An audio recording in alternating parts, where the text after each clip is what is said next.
When any casting director reads a script, they're also writing at the same time who they imagine in the role. We'll read a script and we'll come together, and very often our first instinct ends up eventually getting the role. It's a fun game to play. Other times, we could think of 200 people, and the last person we think of gets the role. It's a very complicated process, and it will take as long as we have to do it. So in television, you have a very short period of time. We work on an 8-day schedule. So you have to do your best work in a short period of time, and I think that's the challenge of casting television. Keep each episode as well acted and stories as well told as we can. Am I ever going to meet Dr. House? Well, you might run into him at the movies or on a bus. Is he a good man? He's a good doctor. We did the pilot, a lot of people would say backwards. It's a credit to Universal NBC and to Fox, because they loved this script so much and they loved the character so much that they were willing to cast around Hugh until we found the actual Dr. House character, because they wanted to make this show so badly. It was a very unique show. Yeah. And it was the year of the ensemble. It was Desperate Housewives, it was Grey's Anatomy, and it was CSI New York. So everybody was looking for a 40-something guy surrounded by an ensemble. So it was a competitive year. Are you Dr. House? Thankfully, no, I'm Dr. Chase. Dr. House is the head of diagnostic medicine. We were 2 weeks from shooting, and Bryan Singer had just said, no more British people, no more people with accents, they can't do the American accent. Amy always wanted to work with Hugh, and so his name came up. His family was visiting him, and he said to his wife, who was in the car with it sort of running, I gotta quickly run inside into the hotel and put myself on tape for this American pilot. And she said, well, you need to comb your hair, you're not shaven, you know, I don't know how you're gonna get the job that way. And he said, I'm just gonna go wing it. Another actor shot him doing one scene, that was it. I was expecting you in my office 20 minutes ago. Really?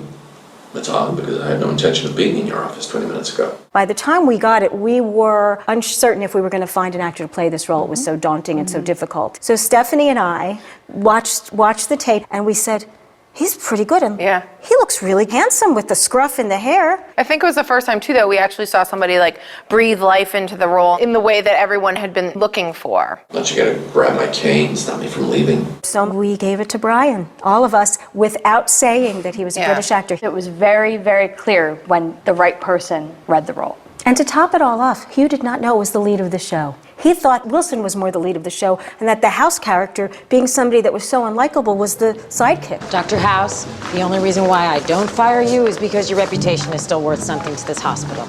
Excellent. We have a point of agreement.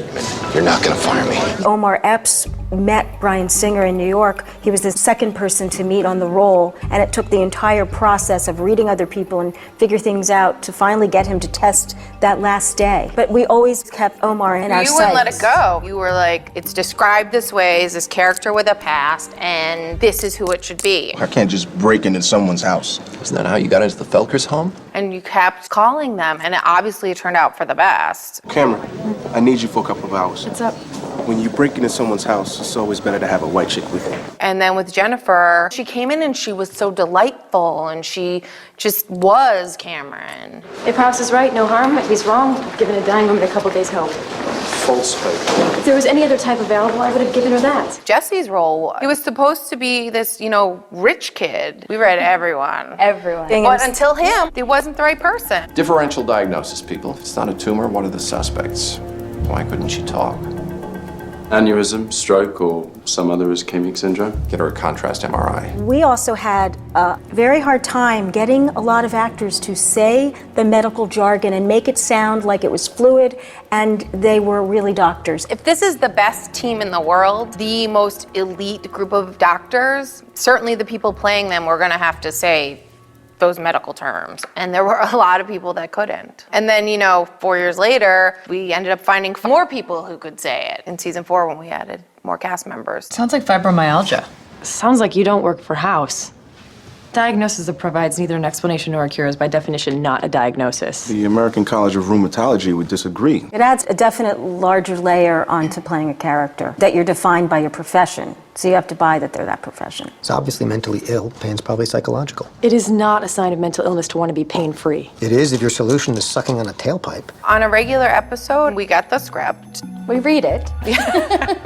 We figure out who's in it. We figure out how many guest stars, how many co-stars. Is there a single lead of the episode? We talk about each page, what elements are involved in those pages, from stunts to hair and makeup to prosthetics. Everything that impacts our department will come out and we'll take notes. 90% of the time, our guest stars are large roles and are as large as our series regulars. Yeah, there's only one or two usually that are. A season that aren't as large. So I think now it's a little easier because once the show started airing, actors in the industry have been able to see how wonderful those roles are and what that can do for their career. And so the people that come in commit to thinking about the role. Sometimes they'll do research on the internet, thinking about what the character would be, knowing that they're not just coming in and reading lines, but they're really an important central character to the show. Yeah, like with Lori Petty, she researched what it was to have her disease. You know, she really went for it and committed to it. With or without these drugs, I don't have a long time. Sometimes the actors have to have a prosthetic made of their head, of their arm, of their chest, and they have to go get dipped, as we call it. Like Pruitt's episode with Pruitt Taylor Vince, he had to be in a fat suit. Well, the fat suit was enormous and it had to have its own air conditioner. One boy, one season, had to have leeches put on his body. And that was a very daunting episode for us to cast because not only did we have to have a very young teenage boy who was a good actor, but we had to say to all of the actors who came in, we are going to be doing this practically. Would you be comfortable with that? It's a lot of weight for them because they have to really commit to the story, whether they're in a bald cap, whether they have something flying off of them, or their eyes are bleeding and they have to go get fitted for contacts for the role. It's a lot. Why aren't you saying anything? What's wrong? I keep coming back to this episode with B.K. Cannon, this young actress, because she just did such a wonderful human job of portraying this young girl and having us really sort of feel for her and what the trials and tribulations of her life were as opposed to also being sick. That one rings really true to me. You know what they did last year? They took these photos of me for the yearbook. But it wasn't. It was for this website, making fun of me, calling me a pig. Let's just make you better. Every year at the beginning of the season, I make a list. I'm like, in my dream world, I will work with these actors. And every year I would put Jelko's name on that same Post-it and tape it to my computer. And every year I would take it off and not get to cross it off. Well, this year I get to cross it off. I'm sick, and I want to know why. There's Jelko, you know, as this guy who just wants an answer, and that exchange is unbelievable. I mean, it's two people who are masters at their craft going head to head. Her kidneys are failing. You give her those drugs, she'll be dead by the time they get the cuffs on you. I need my answer. If you didn't have Jelko Ivanek there, like who else would be able to be that skilled of an actor to make that thing come to life? And for me, that was just a dream come true. I think that the addition of Michael Weston in those first couple of episodes was very interesting too. He's amazing, and I just watched those episodes come together and just laughed. I feel like an idiot. Because he added such humor to that role, and it was funny on the page the way that David and the writers wrote it, but he just added just something extra special. It was the truth that mattered to him and the truth that mattered to her. Why did it matter to you? First of all, stop saying a truth. There is only one truth. That may be true for you.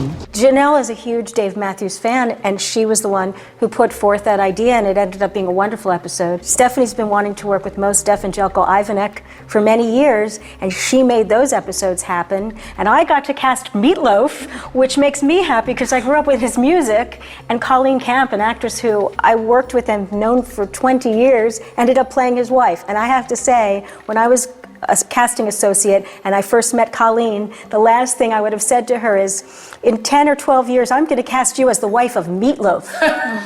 But how great is that in season 5? You're still with me.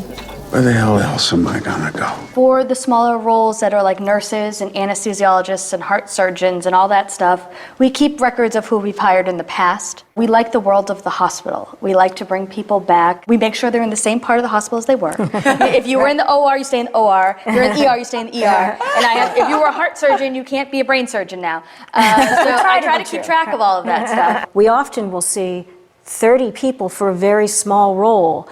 and we're very, very careful about who we choose. You know, we like it to look different. We like it to also believably be people that you would find in New Jersey. Feels good. Exactly when did New Jersey run out of horny 17-year-old boys? So we just try to keep it as fresh as possible. We don't want it to look like any other show on television. You've been plucked and set into a hospital, and these are the people that work there, and these are the people that are patients there. So how are you feeling? Much better, thanks. Are you Dr. House?